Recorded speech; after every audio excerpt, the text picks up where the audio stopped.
terhormat kepada Kepala Editor Proceeding dan Jurnal Nasional.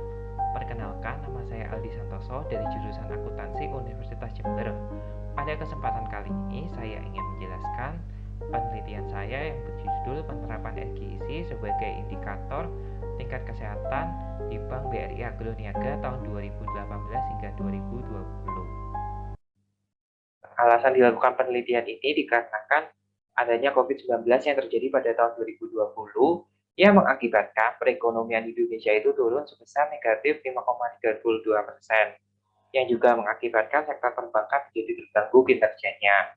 Oleh karena itu, perbankan harus membuat strategi untuk meningkatkan kinerjanya. Nah, strategi awal yang dapat dilakukan yaitu melihat tingkat kesehatan bank. Tingkat kesehatan bank ini sendiri juga dapat dilakukan dengan melakukan analisis RGIC yang berdasarkan Peraturan Bank Indonesia Nomor 13 PBI tahun 2011 itu sendiri. Nah, analisis RGIC ini sendiri adalah analisis yang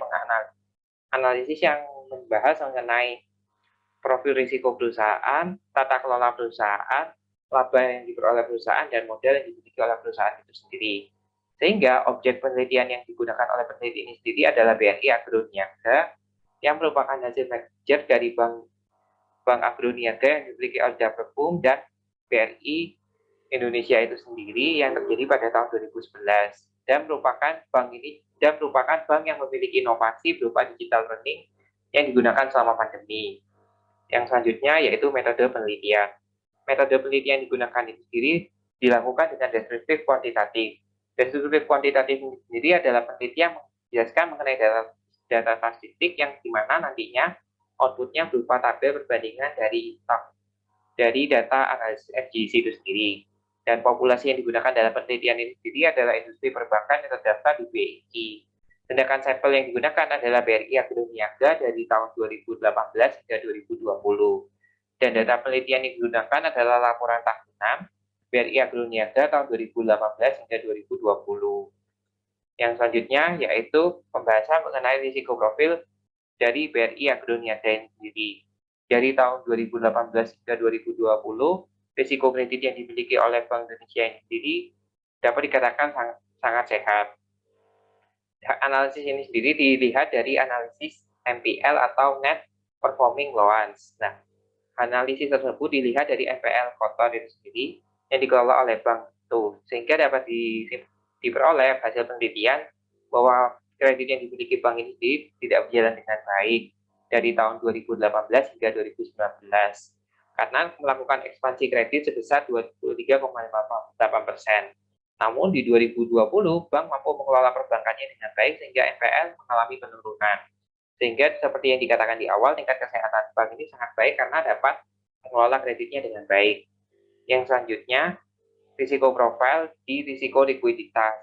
Dari hasil penelitian yang diperoleh, peneliti menggunakan rasio LDR atau Loan Deposito Ratio yang menunjukkan bahwa LDR ini sendiri dikelola oleh bank sesuai dengan giro wajib minimum yang ditetapkan oleh Bank Indonesia itu sendiri. Sehingga tingkat kesehatan yang dimiliki oleh bank ini sendiri dapat dikatakan sehat.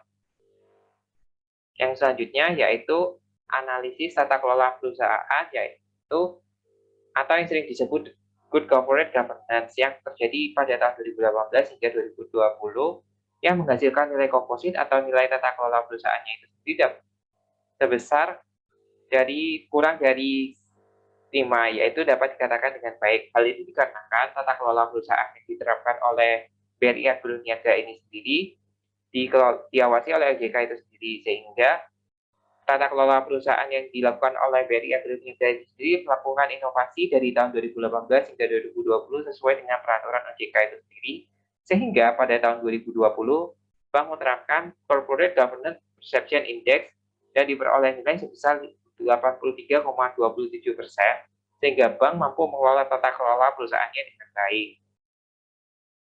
Yang selanjutnya, earning atau laba. Nah, cara perusahaan untuk mengelola labanya ini sendiri dilakukan dengan dua cara, yaitu ROA atau Return on Asset.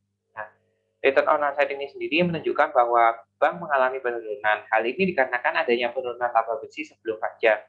Selain itu, dengan adanya inovasi berupa digital learning dapat mengeluarkan biaya yang cukup banyak untuk mengembangkan aplikasi fitur learning ini sendiri. Oleh karena itu, tingkat kesehatan yang dimiliki oleh bank ini sendiri dapat dapat dikatakan tidak sehat. Yang selanjutnya yaitu laba dengan melihat NIM atau Net Interest Margin. Diperoleh dari hasil penelitian bahwa Net Interest of Margin ini sendiri juga mengalami penurunan, yaitu katanya ada peningkatan suku bunga selama 3 tahun terakhir. Peningkatan suku bunga ini sendiri diatur di dalam BI 7-day report date. Namun, dari hasil penelitian bahwa diketahui bahwa tingkat kesehatan bank ini sendiri masih dapat dikatakan sehat meskipun adanya peningkatan suku bunga itu sendiri. Yang selanjutnya, ada capital atau modal. Modal yang digunakan oleh peneliti ini menggunakan analisis capital adequacy ratio. Yang hasil penelitian menunjukkan bahwa ini sendiri juga mengalami penurunan selama 3 tahun terakhir. Hal ini dikarenakan adanya pertumbuhan ekspansi kredit sebesar 23,8% seperti yang dikatakan sebelumnya. Namun ini sendiri juga dapat mengikuti standar OJK sebesar 9-10% itu sendiri. Oleh karena itu, tingkat kesehatan bank yang dimiliki oleh BRI Agro Niaga dapat dikatakan sangat sehat. Dari hasil penelitian yang dilakukan oleh peneliti dapat ditarik kesimpulan yaitu tingkat kesehatan yang dimiliki oleh BRI Agro Niaga sangat sehat karena dapat melakukan ekspansi kredit. Tingkat kesehatan perbankan ini secara keseluruhan dapat dikatakan sangat sehat jika dibandingkan dengan sebelum pandemi. Kinerja perbankan ini dengan baik karena selama pandemi ini sendiri, bank melakukan inovasi yang berupa digital banking untuk meningkatkan kinerja perbankan. Sekian presentasi dari saya. Mohon maaf apabila ada kesalahan kata. Terima kasih.